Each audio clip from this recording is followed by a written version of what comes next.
مجھے ایک مولانا صاحب کا فون آیا کافی عرصہ پہلے، 5-6 سال ہو گئے، تو ان کی کافی نظریات چینج ہوئے تھے، تو مجھے کہنے لگے کہ بس مجھے اس آیت نے بدل دیا ہے۔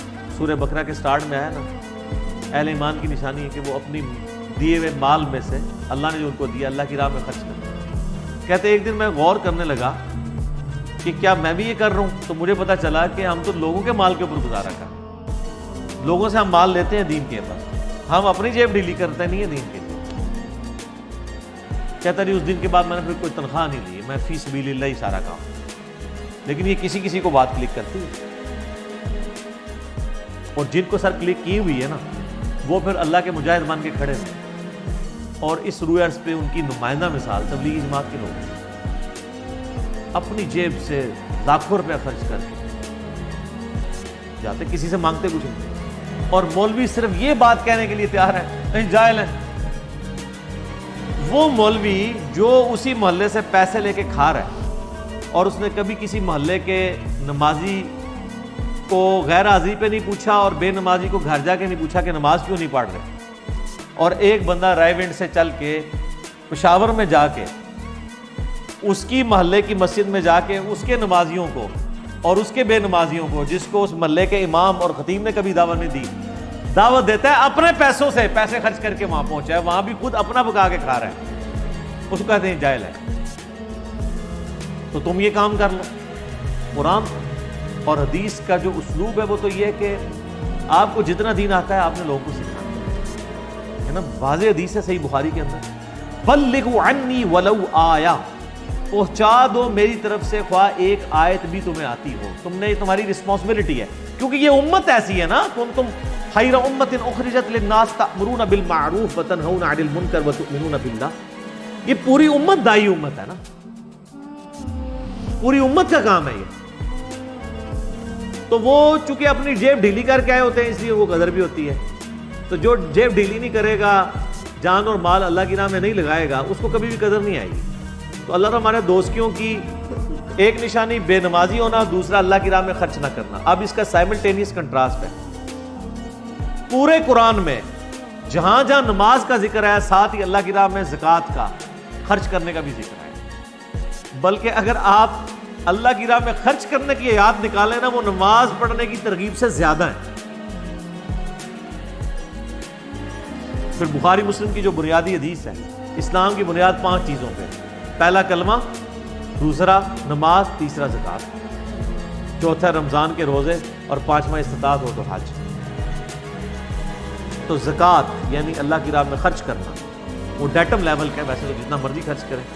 تو اللہ فرماتا ہے دوستیوں میں کیا یہ بڑے بڑے عیب ہیں؟ نماز نہیں پڑھتے ہوں گے، وہ کہیں گے ہم مسکینوں کو کھانا بھی نہیں کھلاتے تھے، وَكُنَّا نَخُوضُ مَعَ الْخَائِضِينَ، اور ہم بھی جو لوگ ہرزہ سرائی کرنے والے ہوتے تھے، ہم ان کے ساتھ مل کے اس طرح کے بکواسات ہم بھی دنیا میں کیا کرتے تھے، اور سیریس نہیں لیتے تھے دین کو۔ ابھی بھی آپ دیکھ لیں کہ کتنے لوگ ہیں جنہوں نے دین کے بارے میں بولنا شروع کر دیا اور ان کو دین کے بارے میں علم کوئی نہیں، اور کتنے کڑے بڑے مسئلوں میں انہوں نے ٹانگ اڑائی ہوئی۔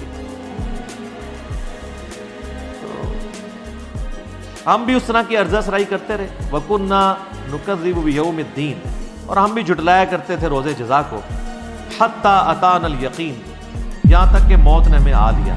جھٹلانا ایک تو ہے نا کہ ایک بندہ قیامت کو نہیں مانتا، دوسرا ہے کہ قیامت کو تو مانتا ہے لیکن کرتوت ایسے ہیں کہ جیسے مرنا ہی کوئی نہیں۔ جیسے ہمارے مسلمانوں کی اکثریت ہے، اگر کسی کو یہ پتا ہو کہ میں نے مرنا ہے، کسی شخص کو یہ بتا دیا جائے کہ آج 27ویں کا جو روزہ ہے نا یہ تم کھول نہیں پاؤ گے،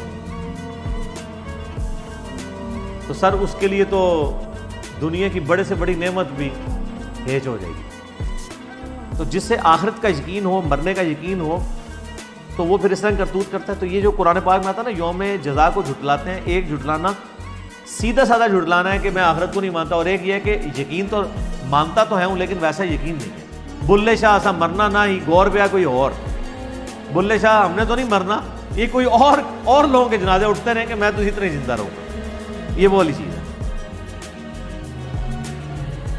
یہاں تک کہ ہمیں موت نے آ لیا، فما تنفعهم شفاعت الشافعین، ان کو کوئی فائدہ نہیں پہنچائے گی شفاعت کرنے والوں کی شفاعت۔ کوئی اللہ تعالیٰ کو دھون سے منوا ہی نہیں سکتا نا جی۔ اول تو شفاعت ہی کسی نے نہیں کرنی، اور اگر کسی کی بھی نجائز بھی ہوئی اگر شفاعت تو وہ اللہ تعالیٰ نے اس کے بارے میں کوئی فیصلہ فرما. جس طرح کے فرشتے، کئی احادیث اس پہ گواہ ہیں کہ لوگوں کی پہاڑوں جتنی نیکیاں لکھی ہوئی ہوں گی، فرشتے تو ظاہر ہے وہ گواہی دے رہے ہوں گے کہ یہ نیک ہے، اللہ فرمائے گا ریاکاری کے لیے کی ہے، 0 سے ملٹیپلائی ختم. جو صحیح مسلم کی حدیث میں نے کئی دفعہ بیان کی ہے، ایک سخی بھی، شہید بھی اور قاری بھی دوزخ میں ڈال دیے جائیں گے ریاکاری کی وجہ سے. فما لهم عن التذکرۃ معرضین، پس انہیں کیا ہوا ہے کہ وہ اس نصیحت سے روگرداں ہیں. کأنہم حمر مستنفرہ، وہ اس طریقے سے بھاگ رہے ہیں جیسے کہ جنگلی گدھے، یعنی یہ زیبرے بھاگتے ہیں، فرت من قسورہ، شیر کے ڈر سے. آپ نے نیشنل جغرافی پہ کبھی دیکھا ہے ایک شیر آتا ہے اور آگے ہزاروں زیبروں کی دوڑ لگ جاتی ہے. تو اللہ تعالیٰ فرما رہا ہے کہ یہ قرآن سے بھی اس طرح بھاگ رہے ہیں جیسے قرآن کی دعوت ایک شیر کی دعوت ہے، اور آگے جو ہے وہ سارے یہ زیبرے جنگلی گدھے بھاگتے جا رہے ہیں. بل یرید کل امرئ منہم ان یؤتی صحفا منشرہ، بلکہ ان میں سے ہر شخص یہ چاہتا ہے کہ اسے کھلا صحیفہ دے دیا جائے. یعنی کافر یہ بھی ڈیمانڈ کرتے تھے کہ اللہ کو یہ یتیم ہی رہ گیا تھا کہ اسے پیغمبر بنانا تھا، ہمیں بنا دیتا، یا چلو ہمارے اوپر بھی کوئی کتاب نازل کرے. اللہ تعالیٰ مانتا ہے کہ یہ اللہ تعالیٰ نے تمہاری ریکوائرمنٹس پوری کرنی ہے، ہر ایک بندے کی خواہش ہے کہ اسے کھلے صحیفے دے دیے جائیں. کلا، نہ، بل لا یخافون الآخرہ، بلکہ اصل مرض یہ ہے کہ یہ آخرت سے بے خوف ہوئے. کلا انہ تذکرہ، نہ، بلکہ یہ تو قرآن ہے نصیحت. یہ نہ جو ہو رہی ہے نا، یہ ان کے فرسودہ نظریات کے اوپر نہ ہو رہی ہے. فمن شاء ذکر، تو جس کا دل چاہے وہ اپنے رب کی طرف راستہ اختیار کر لے، نصیحت یہ قبول کر لے، من چلے کا سودا ہے. وما یذکرون الا ان یشاء اللہ، اور وہ نصیحت قبول نہیں کریں گے بجز اس کے کہ اللہ چاہے. یعنی ظاہر ہے انہوں نے گمراہی کا راستہ اختیار کیا ہے، اس کی وجہ سے اللہ نے ان کو گمراہ کر دیا. اب چونکہ اللہ کی طرف سے مور لگ چکی ہے، اب اللہ تعالیٰ ہی کوئی اسپیشل فضل فرما دے الگ بات ہے. ہاں، جس کو مور نہیں لگی اس کے لیے تو راستہ کھلا ہے. توبہ کا دروازہ تو موت کے غرغرے تک. جامعہ ترمذی میں حدیث ہے کہ جب تک نزع کا عالم کسی پہ طاری نہ ہو، موت کا غرغرہ شروع نہ ہو، اللہ تعالیٰ اس کی توبہ قبول کرے. ہوا اہل التقوی و اہل المغفرہ، وہ اللہ ہی اس قابل ہے کہ اس سے ڈرا جائے اور وہی بخشش کے لائق ہے. یعنی اسی کے پاس یہ اختیار ہے کہ لوگوں کو بخش